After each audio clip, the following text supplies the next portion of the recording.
I know we're going to see Mary Grace now, and I just wanted to talk a little bit about her classroom. And if you just tell me two things, like one, what is the vision for the classroom, and more specifically, how are students doing academically and writing so far? Okay, so for Mary Grace's classroom, they have a classroom theme of swag, and so her vision is that her kids have spark, they have work ethic, they have an authentic self bring to the class, and they always strive for greatness. She wants them to be inquisitive, confident, and she wants them to have an awareness of the things that's going on around them.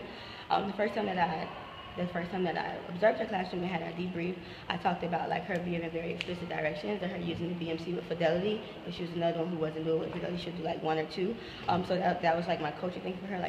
We practiced it in execution on Sunday, so I'm coming to see if she actually has been able to do those MVP directions and given that BMC with fidelity.